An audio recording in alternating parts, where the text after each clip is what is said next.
1 degree deflection தான். So அந்த மாதிரி நம்ம அன்னைக்கு பேசணும். இந்த வேல்யூ ஆஃப் டிசப்பாயின்மெண்ட் நம்ம ஒன்று பேசியிருந்தோம், உங்களுக்கு ஞாபகம் இருக்குன்னு நினைக்கிறேன். ஸோ இந்த ப்ரோக்ராம் உடைய ஐடியா, இந்த எம்சிசி உடைய ஐடியா வந்து இந்த வேல்யூ ஆஃப் டிசப்பாயின்மெண்ட்டை கிராஸ் பண்ண வைக்கிறது தான். ஸோ நார்மலா நடக்கிறதுக்கும் ஒரு ஒரு சின்ன எஃபர்ட் போட்டு ஒரு சின்ன effort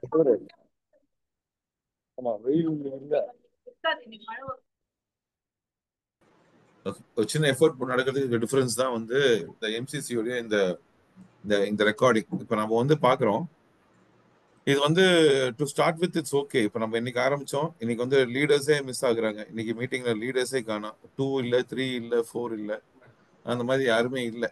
so this is not the way. But first செஷன்னால we can say okay. So but இங்கே ப்ராப்ளம் என்னன்னா, ஆரம்பத்திலேயே வந்து இந்த கல்ச்சர்ல வந்து ரொம்ப ஸ்ட்ராங்கா இருக்கணும். We discussed all that last time நம்ம பேசணும். இது எல்லாமே கல்ச்சர்ல ஸ்ட்ராங்கா இருக்கணும். இது என்ன பண்ணும் அப்படி கேட்டீங்கன்னா, இது வந்து நிறைய பேர்த்த உருவாக்கி இருக்கு. இந்த இந்த கான்செப்ட் வந்து நிறைய பேர்த்த உருவாக்கி இருக்கு. இந்த இந்த இந்த ட்ராக்கிங் நிறைய பேர்த்த உருவாக்கி இருக்கு. தயவு செஞ்சு இதோட இம்பார்ட்டன்ஸ் புரிஞ்சுக்கணும்னு நான் கேட்கிறேன். அதாவது ஃபார் எக்ஸாம்பிள் பர்ஃபார்ம் பண்ணியிருக்கலாம், பட் மீட்டிங் அட்டன் பண்ணலாம், அவங்க இந்த கேம் மட்டும் தூக்கிடணும். ஃபார் எக்ஸாம்பிள் இப்போ ஃபர்ஸ்ட் பிளேஸ்ல ஒருத்தர் இருக்காரு, செகண்ட் பிளேஸ் ஒருத்தர் இருக்காங்க, அவங்க நல்ல பெர்ஃபார்மரா இருப்பாங்க. ஆனா இந்த மாதிரி மீட்டிங் வரமாட்டேன் அப்படின்னு சொன்னாங்கன்னா அவங்களை இந்த கேம் ஓட்டு தூக்கிடும். அவங்க பிசினஸ் பண்ணலாம், பட் இந்த கேம் ஓட்டு தூக்கிடும். இந்த 4 months வந்து தூக்கிடணும். அதான் கரெக்டான ப்ரொசீஜரா இருக்க முடியும். பட் எனக்கு நம்ம ஸ்டார்ட் பண்ணது லேட் ஆயிருச்சு. அங்கேயே எம்சிசியே தப்பு பண்ணிருச்சு, லேட் ஆயிருச்சு. 7-10 ஆயிருச்சு. அங்கேயே ப்ராப்ளம். அங்கேருந்து ஆரம்பிச்சு எல்லாத்துலயுமே இந்த கேப் தெரியுது. அப்படி வந்து இந்த கேம் போகாது. இது வந்து 1 டிகிரி தான். பட் நெகட்டிவ் ஆச்சுன்னா 1 டிகிரி நெகட்டிவ் ஆனாலும் சிக்கல் தான். பாசிட்டிவா நவுந்தா மட்டும்தான் இது எஃபெக்டிவா போய் சேர முடியும். அதனால இந்த இந்த கேம் மேல பயங்கர கான்சியஸ்னஸ் வச்சுக்கோங்க. இது வந்து ஃபர்ஸ்ட் சீசன் வந்து கொஞ்சம் ஒரு சின்ன டிஃபரன்ஸ் காட்டும். செகண்ட் சீசன், தேர்ட் சீசன்லாம் போகும்போது இது பிரம்மாண்டமான டிஃபரன்ஸ் காட்டிடும் உங்களுக்கு. ஸோ நான் அன்னைக்கே சொல்லி கொடுத்த மாதிரி எதை செஞ்சாலும் ப்ளீஸ் நம்புங்க. அது ரொம்ப இம்பார்ட்டன்ட். நம்பணும். இது வந்து நம்மளுடைய ரிசல்ட் கொடுக்கும்னு நம்ம நம்பணும். அப்படி நம்பினாதான் இந்த எஃபெக்டிவ்னஸ் வந்து உங்களால் பார்க்க முடியும். அதனால அது உங்களுக்கு கான்சியஸாக கேட்டுக்கிறேன். யாரும் வந்து உங்கள்கிட்ட வந்து வீடியோ ஆன் பண்ணு அப்படிலாம் சொல்லணும்னு அவசியம்லாம் ஒன்றும் கிடையாது. நம்ம நேரலாம் இந்த இந்த இந்த மைண்ட் செட்டுக்குள்ளே போய் தான் இந்த கான்செப்ட்ல ஜெயிக்க முடியும். நீங்கள் அண்டர்ஸ்டாண்ட் பண்ணிக்கோங்க. Something very very important. ஓகேங்களா? ஸோ பீக்ஸ் அண்ட் வேல்யூஸ்னு ஒரு புக் இருக்கு. இது வந்து ஒரு 60 pages புக் தான். பீக்ஸ் அண்ட் வேல்யூஸ்னு ஒரு புக். இந்த புக்ல ஒரு கேள்வி கேட்கறான், நம்ம பீக்ல இருக்குமா வேலியில இருக்குமான்னு கேட்கறான். பீக்னா என்னன்னா நம்மளுடைய உச்சம், வேலியில என்னன்னா நம்மளுடைய அடிபாதாரம், நம்ம ரொம்ப கஷ்டப்படுறோம் வச்சுக்கிட்டா. இப்ப நம்ம வாழ்க்கையில பீக்ல இருக்குமா வேலியில இருக்குமா அப்படின்னு கேட்டா நம்ம எல்லாருமே என்ன சொல்லுவோம்னா பீக்லயும் இல்ல வேலிலையும் இல்ல, ஒரு மாதிரி நடுவுல இருக்கேன் அப்படிதான் சொல்லுவோம். இதான் ஆன்சரா வர வாய்ப்பு இருக்கு. இப்ப எல்லாத்தையும் அன்மியூட் பண்ணி கேட்டேன்னா யாருமே என்னோட பீக்ல இருக்குன்னு சொல்ல மாட்டோம், யாருமே நம்ம வேலியில இருக்குன்னு சொல்ல மாட்டோம். ஒரு மாதிரி நடுவுல இருக்கோம் அப்படின்னு சொல்லுவோம். நடுவுல இருக்கோங்கிறது ஓகே, பட் கீழே பார்த்த மாதிரி இருக்கும், மேல பார்த்து இருக்குமான்னு கேட்டா நம்ம லைஃப் நம்ம கீழே இறங்கிட்டு இருக்கோமா இல்ல மேல ஏறிட்டு இருக்கோமா அப்படி கேட்டா மோஸ்ட்லி வில் சே மேல ஏறிட்டு இருக்கோம் அப்படின்னு சொல்லுவோம். ஓகேங்களா? ரைட். ஆனா இந்த பீக்ஸ் அண்ட் வேல்யூஸ் புக்ல அவன் என்ன சொல்றான்னு கேட்டீங்கன்னா, இந்த நடுவில் நிக்கிறது தான் இருக்கிற டேஞ்சர்னு சொல்றான்.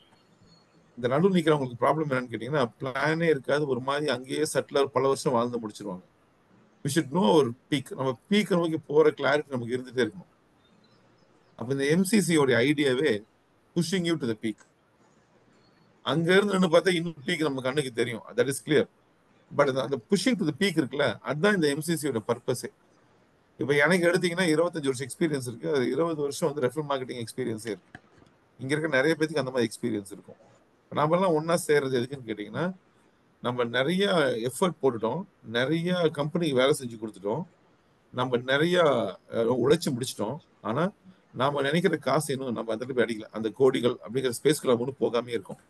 அப்ப நம்ம பீக்கு நம்ம ஒன்றும் போவே இல்லை. இந்த எம்சிசி அந்த பீக்குக்கான புஷ் வந்து ரொம்ப கிளியரா கொடுக்கும். நீங்க அதை ஃபர்ஸ்ட் நம்பி தான் இந்த ப்ராசஸ்க்குள்ள வரணும். That is very important. அந்த காலத்துலலாம் கழுதியை பொதி சுமக்க வைக்கணும்னு வச்சுக்கோங்களேன், கழுதைக்கு முன்னாடி இப்படி கேரட்டை கட்டி விட்டுருவாங்க. கழுதை எப்படியோ அந்த கேரட்டை சாப்பிடணுங்கிறதுக்காக நடக்கும். அது முதுகுல எவ்வளவு வெயிட் வச்சாலும் அதுக்கு தெரியாது. அது பாட்டுக்கு முன்னாடி போயிட்டே இருக்கும். அது கவனம் மொத்தம் ஒன்னே ஒண்ணுதான் இருக்கும். அது என்னன்னு கேட்டீங்கன்னா அந்த அந்த கேரட்டை சாப்பிடணுங்கிறதா இருக்கும். அந்த ஓனர் என்ன பண்ணுவாரு, அந்த கேரட் அப்படியே ட்ராக் பண்ணிட்டே வருவாரு. கழுதை ஃபார்வர்ட்ல வந்துகிட்டே இருக்கும். பிகாஸ் அது கவனம் வந்து கேரட் மட்டும்தான்.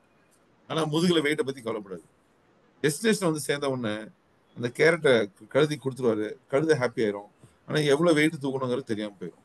That is very dangerous. அது ஒரு கழுதிக்கு வேணா ஓகே இருக்கலாம், நம்மளை பொறுத்த வரைக்கும் we got be very very careful. நம்ம சரியா உழைக்கிறோமான்னு நமக்கு தெரியணும். இப்போ இன்னைக்கு வந்து இந்த ட்ராக் ரெக்கார்ட் இருக்கு, இன்னைக்கு ட்ராக் இருக்கு. இன்னைக்கு ஒருத்தர் 50 பாக்ஸ் வச்சிருக்காரு, ஒருத்தர் 12 பாக்ஸ் வச்சிருக்காரு, ஒருத்தர் 10 பாக்ஸ் வச்சிருக்காருங்கிறது இந்த ட்ராக்கிங் தான். இது என்ன பண்ணும் சில பேர்த்தன்னு கேட்டீங்கன்னா புஷ் பண்ணும். If somebody can sell 50 why not me அப்படின்னு சில பேர்த்த தள்ளும்.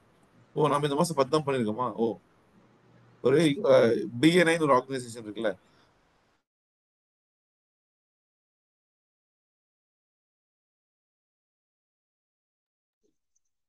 பிஎன்ஐ ஆர்கனைசேஷன் இருக்கு. அந்த பிஎன்ஐங்கிற ஆர்கனைசேஷனுடைய ஃபவுண்டர் பேர் வந்து ஐவன் மைஸ்னர். அவர் ஒரு பியூட்டிஃபுல்லான வார்த்தை ஒன்று சொல்றாரு. What gets measured gets done அப்படின்னு ஒரு வார்த்தை சொல்றாரு. What gets measured gets done. எதை வந்து நம்ம மெஷர் பண்றோமோ அதில் கண்டிப்பா ஜெயிச்சே தீர்வோங்கிறார். இப்போ இந்த எம்சிசிங்கிறது வந்து மெஷரிங் ஆர் பெர்ஃபார்மன்ஸ். அப்போ அந்த பழமொழி ரொம்ப கிளியர் பழமொழி. What gets measured gets done. எதை மெஷர் பண்றோமோ அதுல சக்சஸ் கேரண்டி அப்படின்னு சொல்றாங்க. அப்போ we are going to measure. இது எதுக்கு போட்டு காட்டுறோம் அப்படின்னு கேட்டாங்க. அதுதான் ப்ராசஸே. You go to TVS. நீங்க டிவிஎஸ் கம்பெனி இருக்குல்ல, அங்க போயிட்டு டியூஸ்டே அன்னைக்கு ஒரு பெர்மிஷன் ஒரு அப்பாயின்மெண்ட் கேட்டு பாத்தீங்கன்னா தரமாட்டாங்க, அப்பாயின்மெண்ட் கிடைக்காது. பிகாஸ் என்டையர் இந்தியால டிவிஎஸ்க்கு டியூஸ்டே ஆன ரெவ்யூ மீட்டிங் தான். From the MD to the security everybody will attend review meeting. Review பண்ணியே தருவாங்க. போன வாரம் நான் என்ன சொன்னேன் அதை நீ செஞ்சியா, இந்த வாரம் நம்ம என்ன பண்ண போறோம், ரெண்டுமே கிளியரா இருக்கும். இது இல்லாம இன்னைக்கு ஒரு டிவிஎஸ் கிடையாது. அப்படி டாப் கம்பெனிஸ் அத்தனை பேர் ஜெயிச்சதுக்கு காரணம் ரிவ்யூஸ் தான். What gets measured gets done. அப்ப இந்த எம்சிசியோட பர்பஸ் என்னன்னு கேட்டீங்கன்னா, we are going to measure our performance and make sure நாமெல்லாம் எதுக்காக திவாக்குள்ள வந்தோமோ அந்த வேலையை முடிக்க போறோம். Health is fine, end of the day நமக்கு தேவை கோடிகள் தான். நமக்கு கோடி காசு சம்பாதிக்கணும் ஆசையா இருக்கு. அப்ப அந்த கோடிக்கணக்கான காசு சம்பாதிக்கணும்னா நமக்கு ஒரு பவர்ஃபுல்லான டீம் வேணும்.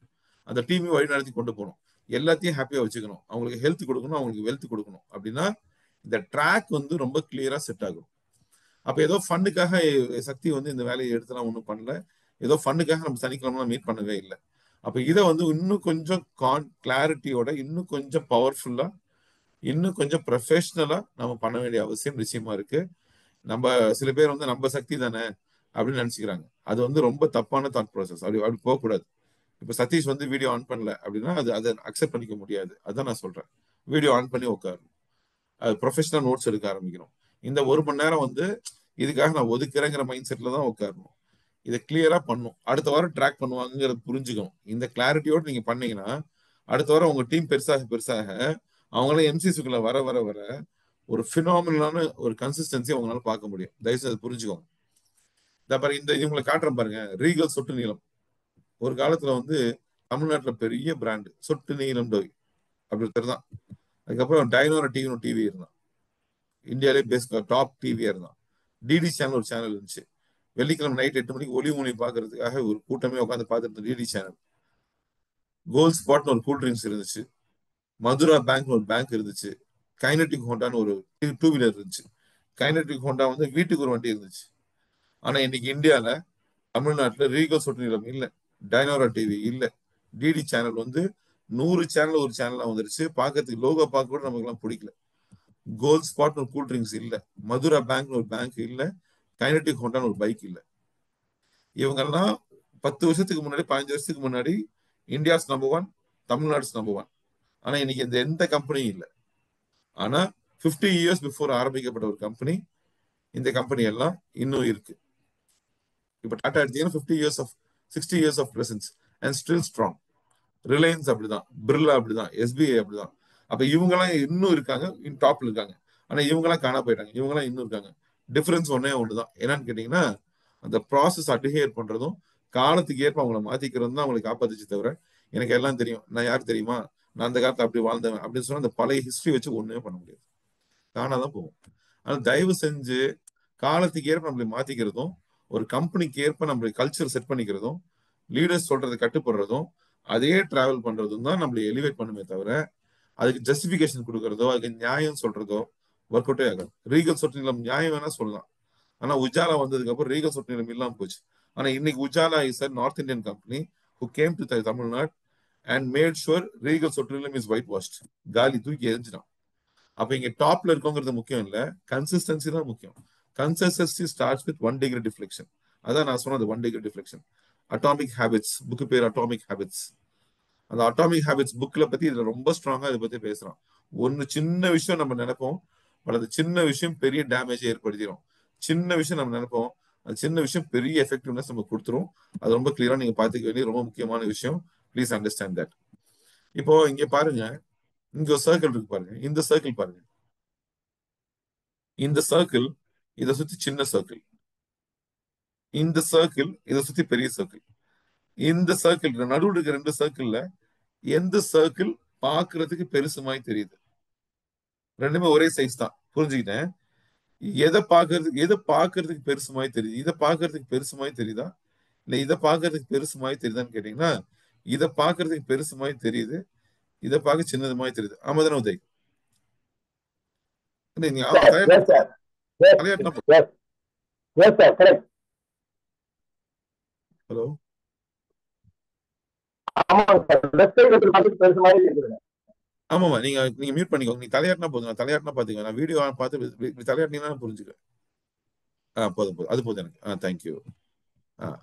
அப்போ வந்து இது பாக்குறதுக்கு பெருசு மாதிரி தெரியுது, இது பாக்குறதுக்கு சின்னது மாதிரி தெரியுது. ஆனா சைஸ் ரெண்டும் ஒண்ணுதான். ஏன் இது பாக்குறதுக்கு பெருசு மாதிரி தெரியுதுன்னா, இது சுத்தி இருக்க சர்க்கிள் சின்னதா இருக்கிறதுனால. ஏன் இது பார்க்க சின்ன மாதிரி தெரியுது, சுத்தி இருக்க சர்க்கிள்ஸ் பெருசு மாதிரி பெருசா தெரியறதுனால. ஆனா ரெண்டு சைஸும் ஒண்ணுதான். அந்த மாதிரி நம்ம சில பேர் என்ன பண்ணுவோம்னா, நாலேஜ் அப்டேட் பண்ண மாட்டோம், எதையுமே கத்துக்க மாட்டோம். ஆனா நம்மளை சுத்தி பெரிய ஆளுங்க தான் நம்ம சின்ன ஆள் மாதிரி காட்டிக்குவோம், நம்மளை சுத்தி சின்ன ஆளுங்க நம்ம பெரிய ஆள் மாதிரி காட்டிக்குவோம். அது வந்து இருக்கிற டேஞ்சரான கான்செப்ட். லைஃப் லாங் நம்மளை அப்டேட் பண்ணிக்கிட்டே இருக்கணும், ப்ராசஸ்க்குள்ள இருந்துகிட்டே இருக்கணும். அப்பதான் நம்ம போடுற எஃபர்ட்டுக்கு ரிசல்ட்ஸ் கிடைக்கும். ஓகேங்களா?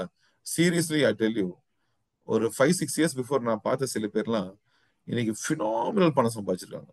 என் லைஃப்ல நான் அப்படி ஆச்சரியப்படுறேன். கோடிக்கணக்கான பணம் சம்பாதிச்சிருக்காங்க. நான் யாரை பத்தி பேசுற சக்திக்கு தெரியும். ஃபினாமினல் மணி, ஃபினாமினல் மணி. சாதாரண மாசம் 80 லட்சம் 1 கோடி சம்பாதிச்சிட்டு இருக்காங்க. ஆனா அதோட ஸ்டார்டிங் பாயிண்ட் வந்து அந்த ப்ராடக்ட் இல்லை. அதோட ஸ்டார்டிங் பாயிண்ட் வந்து அந்த சிஸ்டமும் ப்ராசஸும் தான். ப்ராடக்ட் வந்து சூப்பர் ப்ராடக்ட் தான். ஆனா எங்க சிஸ்டம் இல்லை, ப்ராசஸ் இல்லையோ, அங்க ப்ராடக்ட் எல்லாம் நம்மளை காப்பாற்றவே முடியாது. So please be careful. இந்த இடத்துல ரொம்ப ரொம்ப கேர்ஃபுல்லா இருங்க. இதை வந்து ஒரு சீரியஸ் பிசினஸ் எடுத்துக்கோங்க. உங்க டீமுக்கு ஒரு இம்பார்ட்டன்ஸை புரிய வைங்க. இது ஈகோவா மாதிரி இருக்கக்கூடாது. நான் என்ன சொல்றேன், நீ என்ன கேட்கற, நான் எதுக்கு உட்காந்து அந்த மாதிரி தாட் ப்ராசஸ் போகாதீங்க. நம்ம ஆரம்பத்தில் இருக்கும் போதே இது ரொம்ப கிளியரா செட் பண்ணா மட்டும்தான் ஒரு செகண்ட் சீசன்ல பொழந்து கட்டிடலாம். இந்த ஃபர்ஸ்ட் சீசன் நீங்க பயங்கர கான்சியஸா நீங்க அதை புரிஞ்சுக்கிட்டீங்கன்னா, செகண்ட் சீசன்ல மேக் வண்டர்ஸ், பட்டை கிளப்பிடலாம். அதனால நான் சக்தி கிட்ட ரிக்வெஸ்ட் பண்ணி கேட்கறதும், யூ பி வெரி ஸ்ட்ராங். இந்த இந்த பாவம் புண்ணியம் பாக்குற வேலை நீங்க வச்சுக்காதீங்க. At same time I request all leaders to be much more professional. இங்க இருக்க எல்லாமே டாக்டர்ஸ், எக்ஸ்பீரியன்ஸ் பீப்புள். அந்த மாதிரி நீங்க எல்லாம் உட்காந்துருக்கீங்க. மற்ற கம்பெனில பார்த்ததை விட இங்க எல்லாருமே நாலேஜபிள், பயங்கர ப்ரொஃபஷனல், பயங்கர தெளிவான ஆளுங்க தான் இந்த டீம்ல இருக்கீங்க. So it's a very big good news. ஆனா ஒரே ஒரு சிக்கல் என்ன வரும்னு கேட்டீங்கன்னா, அது ஈகோல இருந்து பார்க்க சான்ஸ் ரொம்ப ஜாஸ்தி. எனக்கேவா, என்னையேவா, நான் யார் தெரியுமா அப்படின்னு நினைக்கிறதுக்கான வாய்ப்பு ரொம்ப ஜாஸ்தி. அது நம்மளுக்கு ரொம்ப தூரம் காண போட்டோம். ஆனா அது மட்டும் இல்லாம இந்த எக்ஸ்பீரியன்ஸோட இந்த நாலேஜோட ஒரு டீம் சேருதுன்னா, அந்த ஈகோ மட்டும் இல்லாம இது இந்த ப்ராசஸ்க்குள்ள நீங்க வந்தீங்கன்னா, we can rock the show, பட்டையை கிளப்பிடலாம். அதனால இந்த மைண்ட் செட்டை கொஞ்சம் கேர்ஃபுல்லா வச்சுக்கோங்க. நீங்க ரெண்டு கம்பெனி இப்ப காட்டுறேன். ஆப்பிள்னு ஒரு கம்பெனி எடுத்தீங்கன்னா, அந்த அந்த போட்டோ காணும் இருக்காது கம்பெனி. ஓகே, ஆப்பிள்னு ஒரு கம்பெனி எடுத்தீங்கன்னா 28 வருஷத்துல வேர்ல்ட்ஸ் நம்பர் 1 கம்பெனி. கூகுள் எடுத்தீங்கன்னா 30 வருஷத்துல வேர்ல்ட்ஸ் நம்பர் 1 கம்பெனி. ஆனா ஃபேஸ்புக் எடுத்தீங்கன்னா 2 வருஷத்துல வேர்ல்ட்ஸ் நம்பர் 1 கம்பெனி. வாட்ஸ்அப் எடுத்தீங்கன்னா ஒரே வருஷத்துல வேர்ல்ட்ஸ் நம்பர் 1 கம்பெனி. அப்படின்னா எல்லாமே டாப் கம்பெனி தான். ஆனா ஆப்பிள் உருவாக்குறதுக்கு 30 வருஷம், கூகுள் உருவாக்குறதுக்கு 30 வருஷம், ஆனா ஃபேஸ்புக் உருவாக்குறதுக்கு 2 வருஷம். நீங்க சொல்லுங்க, நம்ம ஆரம்பிக்கிற கம்பெனி ஆப்பிள் மாதிரி இருக்கணுமா, ஃபேஸ்புக் மாதிரி இருக்கணும்னு கேட்டீங்கன்னா, நம்ம எல்லாரும் ஃபேஸ்புக் தான் ஆசைப்படுவோம். வி வாண்ட் ஃபாஸ்ட் மணி. இப்போ ஃபாஸ்ட் மணி மேக்கிங் எங்க ஸ்டார்ட் ஆகும்னு கேட்டீங்கன்னா, ஒரு ஸ்ட்ராங் டீம்ல ஸ்டார்ட் ஆகும். ஒரு ஸ்ட்ராங் டீம் கட்டமைக்கிறது எங்க ஸ்டார்ட் ஆகும்னு கேட்டீங்கன்னா, சிஸ்டம் அண்ட் ப்ராசஸ்ல ஸ்டார்ட் ஆகும். அது தயவு செஞ்சு புரிஞ்சுக்கோங்க. நம்ம எங்க நம்ம போயிட்டு இருக்கோம்னு கேட்டீங்கன்னா, we want to create WhatsApp, we want to create Facebook. நமக்கு ஃபாஸ்ட் மணி மேக்கிங் வேணும். நம்மளால 5 வருஷம் பொறுமையா இருக்க முடியாது. எனக்கு 2 வருஷத்துல கோடி சம்பாரிச்சாகணும் அப்படின்னு நான் நினைக்கிறேன்னா, அதுக்கு ஒரு பிளாட்ஃபார்ம் இருக்கா? இருக்கு. What is it? திவா. ரிசல்ட்டா? எஸ், ரிசல்ட், மாற்றுக்கிறதே இல்லை. ஆனா இது ரெண்டும் வச்சா மட்டும் பத்தாது. There is one more thing needed, strong team. அந்த பேஸ் ஃபவுண்டேஷன் ஸ்ட்ராங்கா இருக்கணும். அது வெறும் வாயில வடை சுட்டு பண்ண முடியாது, சிஸ்டம் ப்ராசஸ் போட்டா மட்டும் தான் பண்ண முடியும். பிகாஸ் இவங்க நம்ம வெஸ்டீஜ் அப்படிதான் ஜெயிச்சாங்க, மோடி கேர் அப்படிதான் ஜெயிச்சாங்க, ஆம்வே அப்படிதான் ஜெயிச்சாங்க, டிஎல்சி அப்படிதான் ஜெயிச்சாங்க, பெல்டெக்ஸ் அப்படிதான் ஜெயிச்சாங்க. எல்லா ட்ராக் ரெக்கார்ட் நான் பார்த்துட்டேன். எவ்ரிபடி ப்ராடக்ட்னால ஜெயிக்கல, சிஸ்டம் அண்ட் ப்ராசஸ் வந்து ஜெயிச்சாங்க. எவ்ரிபடி வெயிட் ஃபார் ஸ்ட்ராங் மணி. அதனால நீங்க அந்த விஷயத்துல ரொம்ப கேர்ஃபுல் இருக்க வேண்டிய அவசியம் நிச்சயமாக இருக்கிறது. ஓகேங்களா? இப்போ ஒரு கம்பெனி ஜெயிக்கிறதுக்கு 3 கேபிட்டல் இம்பார்ட்டன்ட். ஃபர்ஸ்ட், எந்த பிசினஸ் ஸ்டார்ட் பண்ணாலும் சரி, நீ எந்த பிசினஸ் பண்ணாலும் சரி, இந்த 3 கேபிட்டல் இல்லாத பிசினஸ் ஜெயிக்கவே ஜெயிக்காது. நம்பர் 1 கேபிட்டல் வந்து ஃபினான்ஷியல் கேபிட்டல். நம்பர் 2 கேபிட்டல் வந்து கிரியேட்டிவ் கேபிட்டல். நம்பர் 3 கேபிட்டல் வந்து ஹியூமன் கேபிட்டல். நீங்க எந்த வியாபாரம் பண்ணாலும் இந்த 3 கேபிட்டல் இருக்கவங்க தான் ஜெயிக்க முடியும். நீங்க கோடி சம்பாதிக்கணும்னு ஆசைப்பட்டீங்கன்னா உங்க பிசினஸ் இந்த 3 கேபிட்டல் இருக்கணும்: financial capital, creative capital, human capital.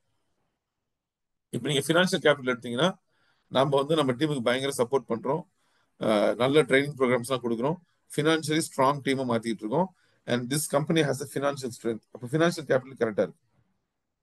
Number 2 creative capital. Creative capital என்னன்னு கேட்டீங்கன்னா, ஸ்டெம் செல். இது வரைக்கும் இல்லாத ஒரு ஒரு வித்தியாசமான ப்ராடக்ட், ரிசல்ட் ஓரியன்ட் ப்ராடக்ட். அப்போ சாதாரணமா நீ பவுடரை போடு குடி கிடின்னு சொல்றதை விட இது ரொம்ப சிம்பிளா இருக்கு.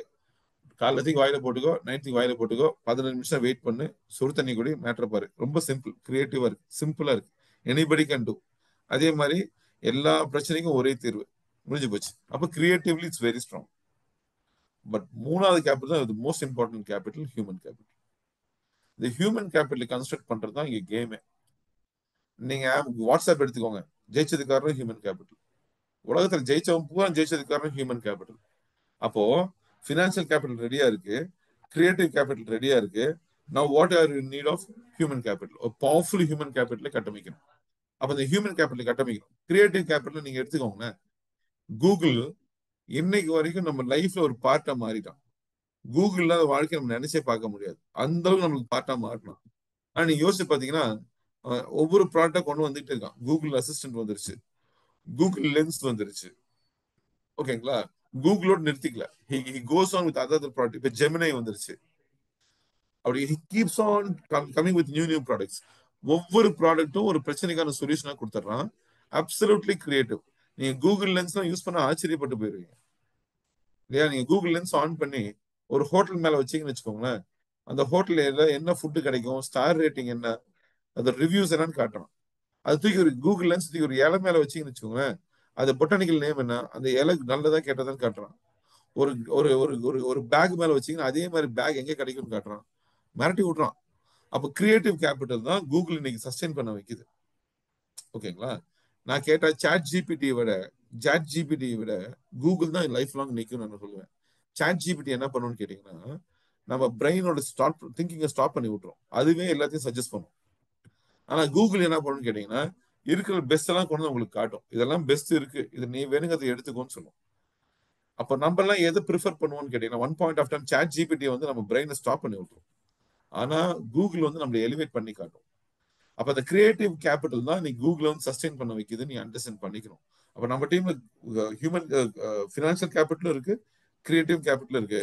But what we need is human capital. இந்த ஹியூமன் கேபிட்டல ஈகோ இல்லாம, எந்த விதமான சண்டையும் இல்லாம, சச்சரவும் இல்லாம, ப்ரெஷரும் இல்லாம, அவங்களுக்குள்ள எந்த விதமான ஸ்ட்ரெஸ்ஸும் இல்லாம என்ஜாய் பண்ணி ஒர்க் பண்ற மாதிரி ஒரு ஹியூமன் கேபிட்டல் கிடைக்கிறது இருக்குல்ல, அது மட்டும் அமைஞ்சிச்சுன்னா, just 1 minute, 1 minute, just 1 minute.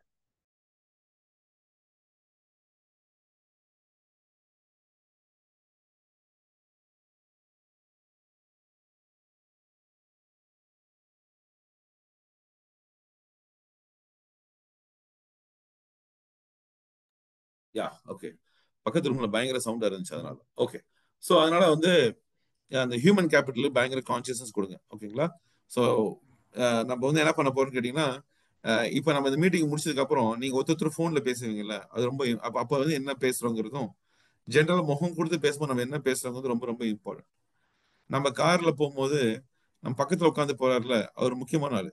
இப்போ வந்து நம்ம சங்கரேஸ்வரன் சார் வந்து கார் ஓட்டுறாருன்னு வச்சுக்கோங்களேன், சுஷில் சார் பக்கத்துல உட்காந்துருக்காருன்னு வச்சுக்கோங்களேன். சுஷில் சார் வந்து ஒரு இம்பார்ட்டன்ட் பர்சன். சங்கரேஸ்வரன் சார் வந்து டயர்ட் ஆகாம கார் ஓட்டணும்னு வச்சுக்கோங்களேன், சுஷில் சாருடைய பிரசன்ஸ் ரொம்ப இம்பார்ட்டன்ட். கார் ஓட்டுறது வந்து சங்கரேஸ்வரன் சாரா இருக்கலாம், சுஷில் சார் பக்கத்துல உட்காந்துருக்காருன்னா அவர் பேசிக்கிட்டே வராரு, கலக்கலன்னு வராரு. அப்படியே வந்தாருன்னா சங்கரேஸ்வரன் சாருக்கு வந்து கார் ஓட்டுறது எந்த விதமா சார் சூப்பரா ஓட்டுறீங்க சார், அட அதுக்குள்ள நம்ம ஆத்தூர் வந்துட்டோமே, அட அப்படி பேசிட்டே வந்தாருன்னு வச்சுக்கோங்களேன், வண்டி ஓட்டுறது செம்மையா இருக்கும். இல்லையா? அது சுவிட்ச் சார் இல்லாம அதுக்கு பக்கத்துல உட்காந்துட்டு நானுன்னு வச்சுக்கோங்களேன். நான் என்னங்க வண்டி ஓட்டுறீங்க, பார்த்து ஓட்டுங்க, ஆட்டாதீங்க, என்ன இப்படி வண்டி ஓட்டுறீங்க, இப்படி கூட வண்டி ஓட்ட தெரியாதா, இப்படி சொல்லிட்டே வரும்னு வச்சுக்கோங்களேன். சங்கர் சாருக்கு எப்படி இருக்கும்? ஏய் இவன் கூட்டு வந்து பெரிய தலைவலியா இருக்க மாட்டிருக்கு அப்படின்னு நினைப்பாரு. நான் படுத்து பேசாம தூங்கிடுறேன், நல்லா தூங்கிடுறேன். இவர் முடிச்சு வண்டி ஓட்டே ஒரு நைட் 2 மணிக்கு எனக்கு வந்து கண்ணை திறந்து, இப்பதான் கள்ளக்குறிச்சி வந்திருக்கீங்களா, என்னதான் வண்டி ஓட்டுறீங்களோ சீக்கிரம் போங்க அப்படின்னு திருப்பி தூங்கணும்னு வச்சுக்கோங்க. கலத்திக்கு மண்டையில போலாம் தோணும். ஆமா தானே? திருப்பி ஒரு 3:30 மணிக்கு எந்திரிக்கிறேன். தலைவரே ஆட்டாம ஓட்டுங்க தலைவரே, சீக்கிரம் போங்க தலைவரே, என்ன விருப்பம் இப்பதான் விழுப்புரம் வரீங்களான்னு கேட்டு திருப்பி தூங்கிறேன்னு வச்சுக்கோங்க. அவருக்கு என்ன பண்றதுன்னே தெரியாது. 4 மணிக்கு நான் எந்திரிக்கிறேன், எந்திரிச்சு கொஞ்சம் வண்டி ஓரமா எடுத்துங்க, டீ குடிச்சிட்டு போலாம் அப்படிங்கிறேன். வண்டி ஓட்டினது அவரு, தூங்குனது நானு. டீயை குடின்றேன். டீயை குடிச்சிட்டு டக்குன்னு திருப்பி படுத்துக்கிட்டு சீக்கிரம் ஓட்டுங்க சார், 8 மணிக்கெல்லாம் சென்னை போய் சேருங்க, சீக்கிரம் ஓட்டுங்க அப்படின்னு சொன்னேன்னு வச்சுக்கோங்களேன். உண்மையிலேயே போனை பண்ணி கையாமே கத்துவார் ஃப்ரெண்டு கிட்ட, அவனா பைத்தியகாரத்தை வந்திருக்கான், வெறுப்பேத்திட்டே வரான் அப்படி சொல்ல வாய்ப்பு இருக்கு தானே? வாய்ப்பு இருக்கு. அப்புறம் பொறுமை இழந்து ஒரு 6 மணிக்கு நான் திரும்பி என் வண்டி பார்த்து ஓட்டுங்க சார் நான் சொல்றேன்னு வச்சுக்கோங்களேன். சங்கரேசன் சார், யோ நீ ஓட்டியா வண்டியை அப்படின்னு சொல்ல வாய்ப்பு இருக்கு. அப்ப நான் சொல்றேன் எனக்கு வண்டியே ஓட்ட தெரியாது அப்படின்னு சொன்னா எப்படி இருக்கும்? டேய் உன்னை கொன்றுவேன்டா அப்படின்னு சொல்ல வாய்ப்பு இருக்கு தானே? இப்ப எப்படி சென்னை போய் சேர்ந்துட்டேன்னு வச்சுக்கோங்க. என் வேலையை நான் முடிச்சிட்டேன், சங்கரேசன் சார் அவர் வேலையை முடிச்சிட்டாரு. நைட் திரும்ப சங்கரேசன் சார் கிளம்புறாருன்னு வச்சுக்கோங்க. இப்போ எனக்கு ஃபோன் பண்ணி நான் எங்க இருக்குன்னு கேட்டேன், நீ கூட்டு போன்னு நினைப்பாரா? தனியா கூட போயிடலாம், நான் இவன் கூட போயிடலாம்னு நினைப்பாரு. அதுவே நான் பக்கத்துல உட்காந்து பேசி சிரிச்சுக்கிட்டே வந்தேன்னு வச்சுக்கோங்களேன், சூப்பரா ஓட்டுறீங்க சார், செம சார், சார் ஏதாவது டயர்டா இருக்குங்களா சார் அப்படி கேட்டுட்டே உங்க கூட வந்துச்சுக்கோங்க, செம பாசிட்டிவா பேசிட்டே வந்து வச்சுக்கோங்க. அன்னைக்கு சாயங்காலம் திருப்பி கிளம்பும் போது எனக்கு ஃபோன் பண்ணி, சார் முடிச்சிட்டீங்களா வேலையை, நம்ம கிளம்பலாமான்னு சொல்லுவீங்க. அப்ப 5 மணி நேரம் டிராவல் பண்ணும்போது கூட வர ஒரு பாசிட்டிவா இருக்கணும்னா, இந்த மாதிரி வியாபாரம் பண்ணும்போது கூட வரவங்க பயங்கர பாசிட்டிவா இருக்கும். இந்த ப்ராசஸ் பண்ணும்போது, இந்த ப்ராசஸ்க்குள்ள வரும்போது நக்கல் அடிக்கிறது, கிண்டல் அடிக்கிறது, கமெண்ட் அடிக்கிறது, அதை முதல் நிறுத்தணும். இப்ப இந்த ப்ரோக்ராம் முடிச்சதுக்கு அப்புறம் நீங்க ஒருத்தர் பேசிக்குவீங்களே, அப்படி பேசும்போது நீங்க அந்த அந்த அந்த பக்கத்துல ஒரு ஆளை கண்டுபிடிக்கலாம். இந்த நெகட்டிவ் பேசுறவங்க மட்டும் கூட இருந்தாங்கன்னு வச்சுக்கோங்களேன், உருப்புறதுக்கு வழியே கிடையாது. பியூட்டிஃபுல் டீம் இருக்கலாம், ஆனா நெகட்டிவ் பீப்புளால ஒண்ணுமே பண்ண முடியாது. ஓகேங்களா? ஜாக் வெல்ச்னு ஒரு டாப் லீடர், ஜிஇன்னு ஒரு கம்பெனி கேள்விப்பட்டிருப்பீங்க. GE general electric company. அந்த கம்பெனியோடைய லாஸ் மேக்கிங், அமெரிக்காவில் லாஸ் மேக்கிங் கம்பெனியா மாறிடுச்சு. யாராலையும் காப்பாற்ற முடியல அந்த கம்பெனியை. அப்பதான் ஜாக் வெல்ச்னு ஒருத்தர் வந்து அது பதவி ஏத்துக்கிறார். He becomes the CEO. வின்னிங்னு ஒரு புக் எழுதியிருக்காரு, நீங்க நிறைய படிச்சிருப்பீங்கன்னு நினைக்கிறேன். வின்னிங்னு ஒரு புக் எழுதியிருக்காரு. அந்த அந்த ஜாக் வெல்ச் வந்து ஜிஇக்கு வந்து பவர் ஏத்திக்கிட்டப்போ, போய் சார்ஜ் எடுத்தப்போ கம்பெனி பூரா சுத்தி காமிச்சிட்டு முக்கியமான மக்களை இன்ட்ரோடியூஸ் பண்றாங்க. அப்படி இன்ட்ரோடியூஸ் பண்ணும்போது ஒருத்தர் இன்ட்ரோடியூஸ் பண்றாங்க. இன்ட்ரோடியூஸ் பண்ணி சொல்றாங்க, இன்னைக்கு கம்பெனிக்கு $10 மில்லியன் பிசினஸ் நடக்குது sir, year in loss. But இப்ப நினைக்கிற $10 மில்லியன் பிசினஸ்ல இவரால் தான் $9 மில்லியன் நடக்குதுன்னு முக்கியமான ஆள், எங்க டீம்ல சேல்ஸ் டீம்ல முக்கியமான ஆள் இவர் தான் காட்டுறாங்க. அவர் எல்லாம் சுத்தி பார்த்துட்டு அத்தனை பேத்தி பார்த்து பேசிட்டு நேரா ஆபீஸ் ரூமுக்கு போய் அவர் ஃபர்ஸ்ட் கையெழுத்து போடுறது எது தெரியுமா? அந்த 9 lakhs பண்றாருல, அவரை வந்து இவர் என்ன பண்றாருன்னா டிஸ்மிஸ் பண்றாரு. அந்த ஜெனரல் மேனேஜர் ஷாக் ஆயிட்டாரு, சாரி அந்த இவரு ஷாக் ஆயிட்டாரு. மேனேஜிங் டைரக்டர், தம்பி மொத்தம் நடக்கிறதே 10, அதுல 9 அவனால நடக்குது, அவனையும் வேலையை விட்டு தூக்கிட்டா அப்படி கேட்கிறாரு. அதுக்கு இவர் சொல்றாரு, இந்த கம்பெனி இப்படி ஆனது காரணமே அவன் தான் அப்படிங்கிறாரு. ஏன்னா அவனுக்கு 2 ப்ராப்ளம், அவனுக்கு 2 நினைப்பு. ஒண்ணு, இந்த மொத்த கம்பெனி நடக்கிறதே என்னாலன்னு நினைப்பு ஒண்ணு. ஆனா மத்தவங்கள்ட்ட பூரா நெகட்டிவா பேசுறது கம்பெனியை பத்தி, சும்மா நக்கல் அடிக்கிறது, சும்மா கிண்டல் அடிக்கிறது, தன்னாலதான் எல்லாம் நடக்குதுன்னு நம்புறது, இந்த மைண்ட் செட் அவன்கிட்ட இருக்கு. அதனால அவன் வேலையை விட்டு தூக்குறேன்னு. அவனை வேலையை விட்டு தூக்குனதுக்கு அப்புறம் 2 விஷயம் நடந்துச்சு. ஒண்ணு, நெகட்டிவிட்டி கம்பெனி விட்டு வெளியே போயிருச்சு. 2, மத்தவன் எல்லாம் பயந்துட்டான். 9 லட்சத்தையே தூக்குறான்னா நம்மள அப்படின்னு ஒரு யோசிச்சான். ஆட்டோமேட்டிக்கா ஒழுங்கா வேலை செஞ்சான். ஒரே வருஷத்துல அமெரிக்காஸ் நம்பர் 1 கம்பெனி கொண்டு வந்து சேர்த்துனார். பாயிண்ட் ரொம்ப ரொம்ப சிம்பிள். ப்ராடக்ட் சூப்பரா இருக்கலாம், ஆனா கல்ச்சர் தப்பா இருந்தா மாட்டிக்கும். திரும்பவும் சொல்றேன், கல்ச்சர் இஸ் இம்பார்ட்டன்ட். இந்த கல்ச்சர்ல காம்ப்ரமைஸ் பண்ற எந்த கம்பெனி ஜெயிக்க வாய்ப்பு கிடையாது. இங்க எல்லாருமே ஒரு செம ஆப்பர்ச்சுனிட்டி இருக்கும்போது அதை இம்பார்ட்டன்ஸ் புரிஞ்சுக்காம அது மிஸ் பண்ணதுக்கு அப்புறம் அதை நினைச்சு வருத்தப்படுற கதை நான் நிறைய பார்த்திருக்கேன். செம ஆப்பர்ச்சுனிட்டில அன்னைக்கே ஒழுங்கா செஞ்சிருக்கலாம். அது சில என்ன அறிவு இருக்குன்னு எனக்கு தெரியல, அது என்ன பெருமை இருக்கு? மிஸ் பண்ணிட்டாங்கிற ஏதாவது பெருமை இருக்கா? அது ஆப்பர்ச்சுனிட்டி கிடைக்கும் போது அதை கிராப் பண்ணி ஒழுங்கா பயன்படுத்துறது தான் புத்திசாலித்தனம் இருக்கே தவிர, அது போனதுக்கு அப்புறம் அது புலம்புறதுல எந்த பெருமையும் இல்லை. அந்த மாதிரி ஒரு எக்ஸலண்டான ஆப்பர்ச்சுனிட்டி, எக்ஸலண்டான ப்ராடக்ட், ப்ராடக்ட்ல பைனரி, அதுல ஏகப்பட்ட காசு எல்லாம் ஒன்னா சேர்ந்து வருதுன்னா, it's time for us to grab this opportunity and make wonders. So இம்பார்ட்டன்ஸை புரிஞ்சுக்கோங்க. நெகட்டிவிட்டியை டீம் விட்டு தூக்கிடுங்க. ஒருத்தன் கூட நெகட்டிவா நம்ம டீம்ல இருக்கக்கூடாது. அதே மாதிரி process is process. Next time ஜூமுக்கு வரும்போது தயவு செஞ்சு அந்த ஜூமுக்கான இம்பார்ட்டன்ஸ் கொடுங்க ப்ளீஸ். இப்போ ஒரு மேடம் வந்து ஸ்டூல்ல உட்காந்து பெயின் பார்த்துட்டு இருக்காங்கன்னு வச்சுக்கோங்க, அந்த வீடியோ ஆன் பண்ணி உட்காந்துருக்காங்கிறது doesn't make any sense at all. நியாயமாவே தெரிய மாட்டேங்குது. தயவு செஞ்சு நெக்ஸ்ட் டைம் இந்த மாதிரி மீட்டிங்க்கு வரும்போது அதோட இம்பார்ட்டன்ஸ் புரிஞ்சு உட்காருங்க. இல்ல இந்த பாயிண்ட்ஸ் ஸ்ரீலங்கா டூர்லாம் ஒன்றும் வேணாம்னா நீங்க மீட்டிங் அட்டன் பண்ண வேணாம்னு சொல்றேன். 10 பேர் இருந்தாலும் போதும், நம்ம இந்த ப்ராசஸை ஒழுங்கா பண்ணலாம்னு சொல்றேன்.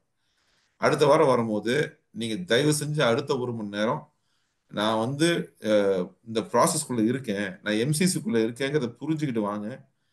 இதுக்கு டைம் கொடுக்க முடியாதுன்னா நீங்க வர வேணாம்னு நான் ரிக்வெஸ்ட் பண்ணி கேட்டுக்கிறேன். ஓகேங்களா? இது வந்து வயசு சம்பந்தப்பட்டதே கிடையாது. இது வந்து எக்ஸ்பீரியன்ஸ் சம்பந்தப்பட்டதே கிடையாது. இது வந்து ப்ராசஸ் இஸ் ப்ராசஸ். அது காம்ப்ரமைஸே கிடையாது. இது ஃபர்ஸ்ட் வீக்னால வில் கிராஸ் இட். அடுத்த வாரத்துல இந்த மாதிரி ஏதாவது பண்ணீங்கன்னா நான் அப்படியே எக்ஸிட் பண்ண சொல்லிடுவேன், வெளியே தள்ளுன்றுவேன். நெக்ஸ்ட் டைம் அட்மின் உட்காந்துருப்பாருன்னா அட்மின்ட்ட சொல்லிடுவேன் தூக்குன்றுவேன். தூக்குனா அதுக்கு நீங்க பிசினஸ்ல இருப்பீங்க, ஆனா கேம்ல இருக்க மாட்டீங்க. அது மட்டும் ஞாபகம் வச்சுக்கோங்க. ஸோ இது வந்து நான் லாஸ்ட் வீக் நேர்லயே சொன்னேன், இது இப்படி பண்ணாதான் கரெக்டா இருக்கும்னு நான் சொன்னேன். அதனால இது வந்து உங்களை பார்க்கும்போது நான் பயங்கர அன்பா இருப்பேன், நீங்க என்கிட்ட அன்பா இருப்பீங்க, நம்ம எல்லாம் ஜாலியா இருக்கலாம், அது வேற. But business is business, process is process. இதுல தமாஸ் பண்றதுக்கு நான் விடவே மாட்டேன்.